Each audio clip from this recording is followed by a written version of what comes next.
Mari kita berdoa sebelum kita membaca merenungkan firman Tuhan.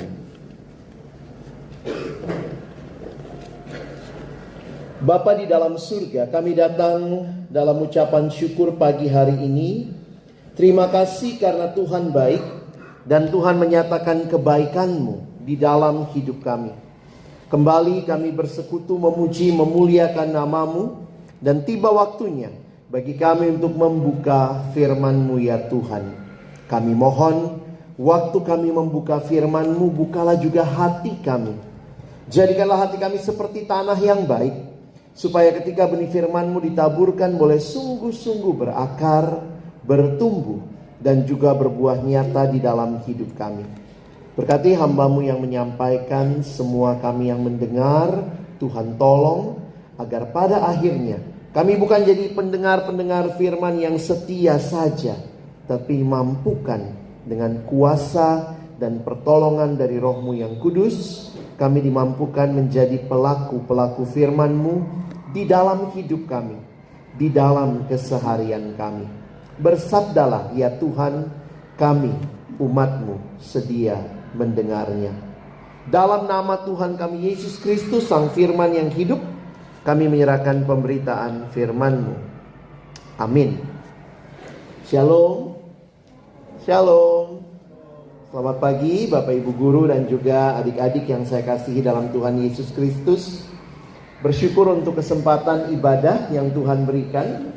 Biarlah dalam setiap kesempatan ibadah bukan sekadar rutinitas, tapi kita mengalami perjumpaan pribadi dengan Tuhan di dalam setiap ibadah kita. Hari ini tema kita adalah Transformation on Purpose of Life. Menarik sekali memperhatikan bahwa ketika kita diselamatkan, kita adalah orang-orang yang dibawa Tuhan ke dalam sebuah keluarga. Dengar ya kalimat ini. Kak Alex coba ulangi lagi. Waktu kita diselamatkan oleh Tuhan, ada transformasi yang unik. Karena sama seperti bayi yang lahir pasti punya keluarga. Maka ketika engkau dan saya dilahir barukan di dalam keluarga Allah, kita punya keluarga rohani.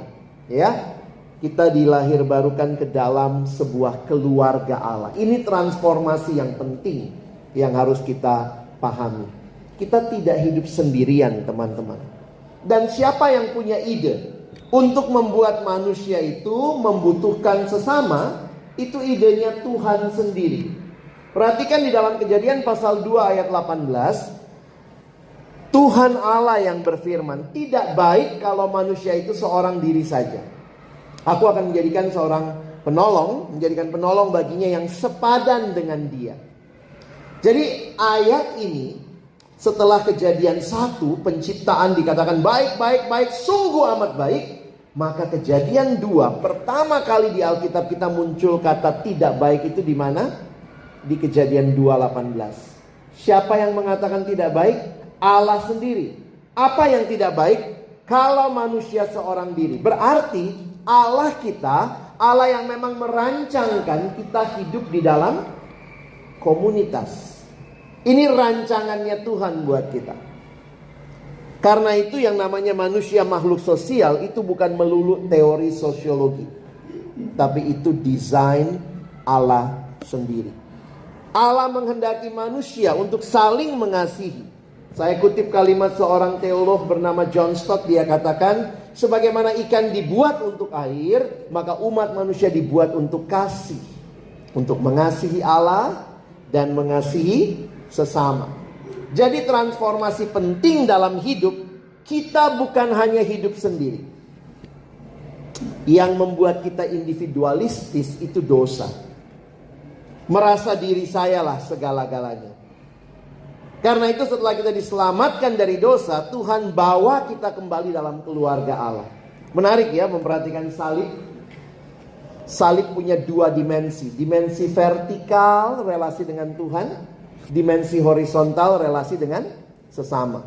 Waktu kita diselamatkan, kita bukan hanya berelasi dengan Allah, tetapi kita juga berelasi dengan sesama. Makanya kita masuk dalam persekutuan orang percaya, komunitas orang percaya. Kalex kutip lagi seorang teolog bernama Eugene Peterson. Dia mengatakan kalimat ini: kita adalah sebuah komunitas. Kita tidak pernah hidup sendiri dan bagi diri sendiri. Kita dilahirkan di dalam komunitas, kita tinggal di dalam komunitas, kita meninggal di dalam komunitas. Natur manusia sejak awal dicipta bukanlah hidup menyendiri.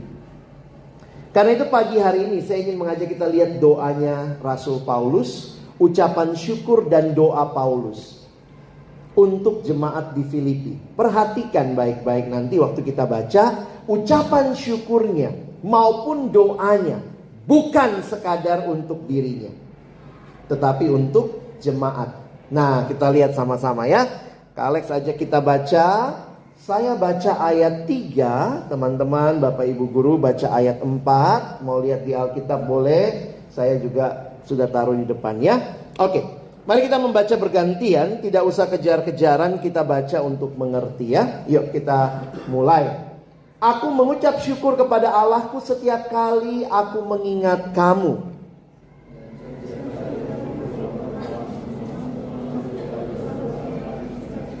Aku mengucap syukur kepada Allahku karena persekutuanmu dalam berita Injil mulai dari hari pertama sampai sekarang ini.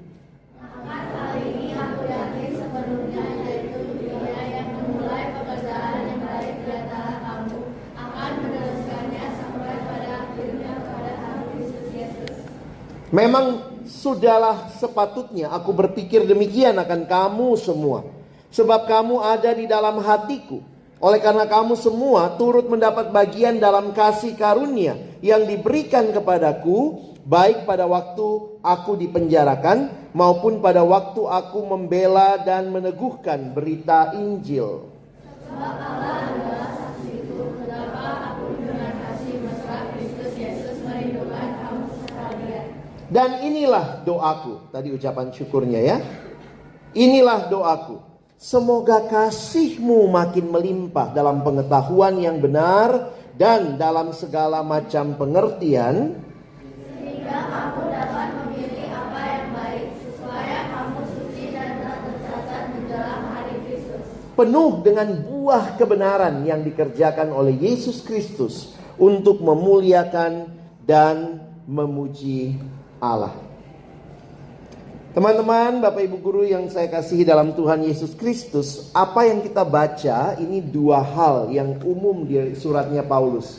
Ada ucapan syukur, ada doa. Itu kalau lihat suratnya Paulus di bagian awal itu biasanya ada ucapan syukur dan doa. Makanya lihat judul di Alkitabmu, itu judulnya ucapan syukur dan doa. Nah, apa yang dia syukuri, apa yang dia doakan, terlihat bahwa fokus hidup Paulus bukan hanya dirinya sendiri, tapi dia berfokus pada komunitas iman. Dia mensyukuri orang-orang yang Tuhan hadirkan dalam hidupnya. Dia mensyukuri orang-orang yang mendengar berita Injil. Jadi kalau kita perhatikan, Alex mau mulai untuk ajak kita lihat ya. Ada 3 hal yang saya ajak kita pikirkan. Yang pertama, lihat ayat 6-8 nanti. Paulus mengingatkan bahwa Allah bekerja dalam kita itu bukan untuk diri kita saja, tapi untuk kebaikan bersama. Kalau Tuhan bekerja dalam hidupmu, kamu mengalami banyak hal dari Tuhan, saya sangat yakin itu bukan untuk dirimu sendiri. Maka kita perhatikan, hidup Kristen tidak hanya untuk diri sendiri. Orang yang hidup di dalam dosa itu orang yang titiriri, mati-matian untuk diri sendiri. Tetapi kalau orang yang sudah ditransformasi oleh Tuhan, dia tidak akan hidup hanya bagi dirinya sendiri. Ya, secara khususnya aplikasinya kalian bisa pikirin ya, cari teman di sekolah yang mungkin butuh dukungan, jadilah berkat buat mereka. Saya pendeta, kalau ke gereja pas kasih berkat gitu ya. Gak usah gitu ya. Stop ya. Jangan pukul-pukulan, gak enak nanti lihatnya. Oke, saya kalau kasih berkat di gereja, wah orang semua pada begini ya. Banyak orang senang dapat berkat. Tapi apakah berkat itu untuk memberkati orang lain? Jangan cuma senang diberkati, senanglah juga ketika engkau hadir jadi berkat. Maka aplikasi praktisnya ya kita bisa pikirkan, mungkin bukan di sekolah aja ya. Kamu punya teman di luar sekolah, di gereja atau di rumah. Orang-orang di rumah kamu sendiri juga adalah orang-orang yang perlu mendapat kasih dan perhatianmu. Jadi coba lihat ya ayat 6 tadi. Aku yakin sepenuhnya Ia yang memulai pekerjaan baik di antara kamu. Allah yang sudah memulai akan meneruskannya.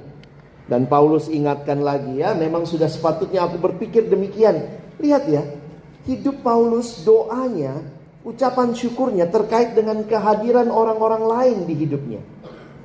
Kamu ada dalam hatiku, kamu semua turut mendapat bagian dalam kasih karunia yang diberikan kepadaku. Ini yang Paulus sadari. Aku dikasih anugerah dari Tuhan untuk kamu. Kamu semua turut mendapat bagian dalam kasih karunia yang diberikan kepadaku. Kalau orang Kristen hanya pikir diriku diberkati, tidak berpikir bagaimana jadi berkat untuk kebaikan orang lain, kita belum mengalami transformasi Kristiani yang sesungguhnya. Nah karena itu bersyukur ya, di sekolah ini kita belajar firman Tuhan. Ini nilai-nilai, relasi. Orang Kristen tuh kayak apa sih? Dia tidak hidup sendirian bagi dirinya sendiri, tapi di dalam komunitas iman. Baik pada waktu di penjara maupun pada waktu aku membela memberitakan berita Injil, Allah adalah saksiku betapa aku dengan kasih mesra. Paulus itu tulus sekali. Aku mengasihimu, hai jemaat. Kalau Tuhan berkati aku, Tuhan selamatkan aku, supaya kamu mendapat bagian dalam kasih karunia. Wah itu berpikir seperti itu berarti ada transformasi. Karena apa? Kalau belum ada transformasi, kita cuma mikirin diri sendiri. Ya, makanya kadang Kak Alex mengerti hal ini, suka ingat selalu ya. Misalnya ya, kalau Tuhan berkati kita, dompet kita tahu-tahu menebal ya, siapa tahu nanti dapat angpau, hadiah Natal begitu ya. Kadang yang dipikirin apa ya? Aduh, gue mau beli apa ya? iPhone berapa ya? Tapi jangan lupa, jangan-jangan Tuhan titipkan itu kepada kalian untuk memberkati orang lain.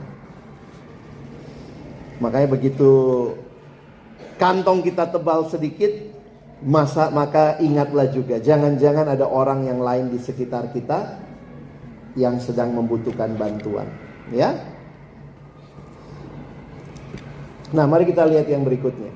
Yang kedua, doanya. Jadi tadi ucapan syukurnya. Dia bersyukur, dia diberkati untuk memberkati orang lain.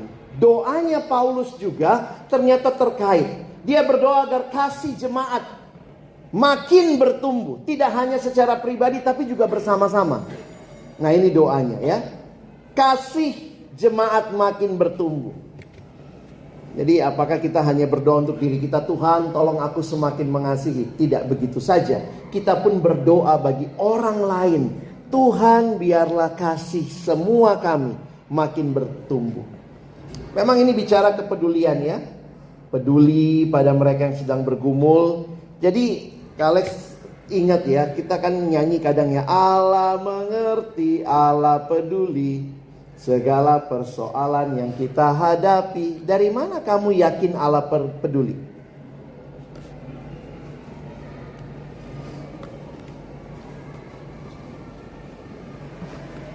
Dari mana kamu yakin Allah peduli? Ketika kamu bisa melihat ada orang lain yang peduli juga dengan kamu. Itu salah satu cara yang kamu akhirnya sadar, iya ya, Allah juga peduli. Nah jadi itu hal yang saya pikir perlu kita bangun dalam hidup kita. Walaupun mungkin hanya sekadar mendengar pergumulan, tidak selamanya kita bisa bantu ya. Mungkin hanya sekadar menepuk pundak teman kita. Kalau dia satu gender sama kita, mungkin sekadar merangkul dia, menjabat tangannya, itu menjadi bagian bahwa iya, Tuhan peduli dengan kamu dan saya mau juga membangun kamu. Inilah doanya tadi ya, coba lihat. Inilah doaku, semoga kasihmu makin melimpah. Untuk apa kasih makin melimpah? Supaya kamu dapat memilih apa yang baik, supaya kamu kudus dan tak bercacat, dan penuh dengan buah kebenaran. Paulus tidak hanya berdoa kasihnya dia kepada jemaat melimpah, tetapi kasih jemaat kepada orang lain pun makin melimpah. Doa kita isinya untuk siapa? Banyakan untuk kita? Semoga aku. Ataukah kiranya Tuhan orang lain diberkati. Supaya apa? Supaya mereka pun bisa memilih yang baik dan kemudian memberkati orang lain. Jadi saya sungguh bersyukur melihat transformasi hidup yang luar biasa yang Paulus saksikan. Dan ini bagian lain yang kita bisa pahami juga kalau teman-teman belajar dalam kitab-kitab Paulus. Menjadi pembawa damai di tengah pergumulan orang lain. Jadi akhirnya begini ya, semakin kita kenal Tuhan, semakin kita bisa mengasihi orang lain. Itu satu paket. Bohong kalau kita bilang saya mengasihi Tuhan tapi gak peduli dengan sesama. Tidak. Kita jadi orang yang membawa damai.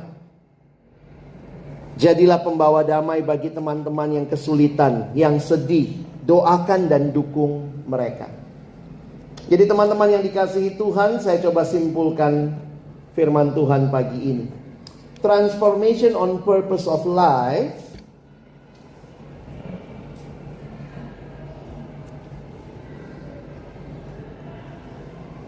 Transformation on purpose of life itu bukan hanya tentang sukses pribadi. Bukan itu fokusnya. You have a transformation in your life to be a blessings to others. Pernah dalam satu kali khotbah, Kak Alex juga bawakan khotbah yang seperti ini. Terus saya bilang gitu ya, kadang-kadang kita pulang cuman mau terima berkat ya. Apalagi kalau pendeta angkat tangan langsung semua ada yang begini ya. Terus saya bilang hari ini Bapak Ibu sekalian, yang siap terima berkat adalah yang siap jadi berkat. Amin.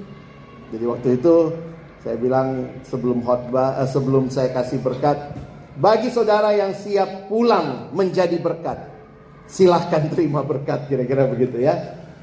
Jadi ingat, hidup kita bukan tentang diri kita. Tuhan panggil kita untuk hidup dalam kasih, untuk memikirkan orang lain, untuk membawa damai. Dan mari bertumbuh, karena ini bukan hal yang terjadi otomatis ya. Makanya kita selalu dua hal, makin mengasihi Tuhan, makin kenal Tuhan, makin cinta Tuhan, makin hidup dalam firman Tuhan. Tapi mari makin bertumbuh mengasihi sesama.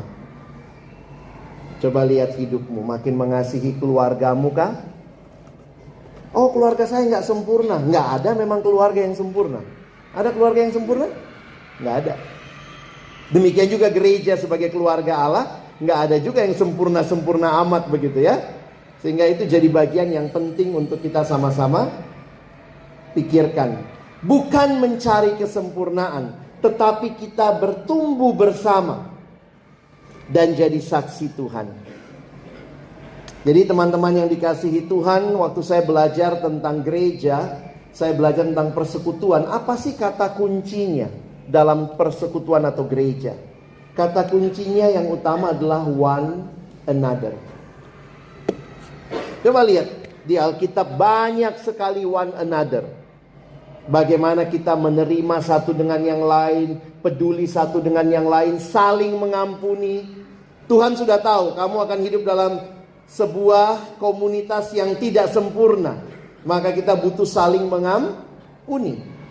Papaku gak sempurna. Kemarin hari ayah bodo amat, gue gak merasa punya papa.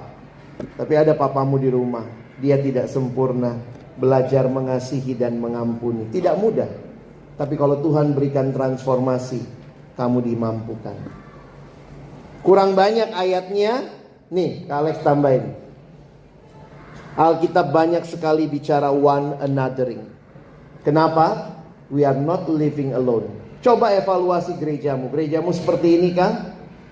Kalau gerejanya orang datang duduk sendiri, gak mau kenal orang, pulang, pokoknya dia hidup sendiri. That is not a church. This is a church.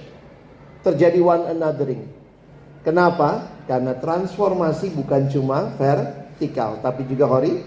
horizontal. Kak Alex rindukan itu terjadi di sekolah ini. Kalian ada di sekolah Kristen, anak-anak yang dididik dalam firman Tuhan supaya apa? Nyatakan transformasi itu dalam komunitas iman di sekolah ini. Saya tutup dengan sebuah pertanyaan yang pernah ditanyakan kepada Santo Agustinus. Santo Agustinus, Bapak Gereja, salah satu waktu ditanya, bagaimana bentuk dan rupa kasih? Ditanya kepada Santo Agustinus. Lalu Santo Agustinus menjawab. Orang yang berpikir, wah dia akan jawab konsep apa gitu ya. Kasih adalah sebuah perasaan mendalam. Santo Agustinus menjawab dengan sederhana. Kasih memiliki tangan untuk menolong orang lain. Kasih memiliki kaki untuk menghampiri mereka yang miskin. Kasih memiliki mata untuk melihat kebutuhan-kebutuhan orang lain. Kasih memiliki telinga untuk mendengar rintihan mereka yang menderita. Demikianlah rupa kasih. Teman-teman, Tuhan tidak minta apa yang kita tidak punya. Tuhan, saya mengasihi orang, saya gak punya duit, saya gak bisa bantu dia. Tapi kamu punya tangan, kamu punya kaki, kita dikasih mata, kita dikasih telinga. Kenapa Tuhan kasih indera yang lengkap untuk kita? Pernah pikir gak? Untuk dirimu, supaya saya cantik depan kaca, ganteng depan kaca. Kenapa kamu punya mata yang melek dengan baik? Kenapa kamu punya telinga yang baik untuk mendengar? Karena Tuhan hadirkan sesama untuk kamu doakan, kamu dengarkan, kamu pikirkan, kamu lihat, kamu bahkan melangkah menolong mereka. Mulailah dari tempat di mana kalian ada, di sekolah ini, kehadiranmu biarlah jadi berkat untuk sesama.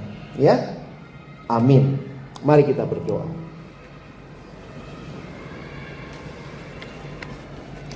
Sebelum Kak Alex menutup dalam doa, saya rindu, mari kita responi firman Tuhan secara pribadi dalam hati masing-masing.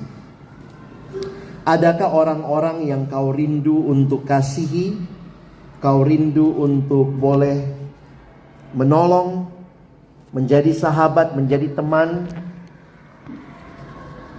Jika ada orang-orang seperti itu di dalam hidupmu yang Tuhan hadirkan, mari doakan dan sebut namanya. Tuhan, tolong saya bisa mengasihi sahabat saya ini. Sebutkan namanya dengan lebih tulus. Tuhan, tolong saya melihat pergumulan teman saya ini. Mari kita rindukan. Kita yang sudah menikmati berkat Tuhan, Tuhan pakai hidupmu juga jadi berkat bagi sesama. Mari ambil waktu ini berdoa untuk 1-2 nama yang kau ingat, yang kau rindukan. Kau boleh jadi berkat bagi mereka. Mungkin itu juga di keluargamu. Mari ambil waktu ini untuk berdoa secara pribadi di dalam hati.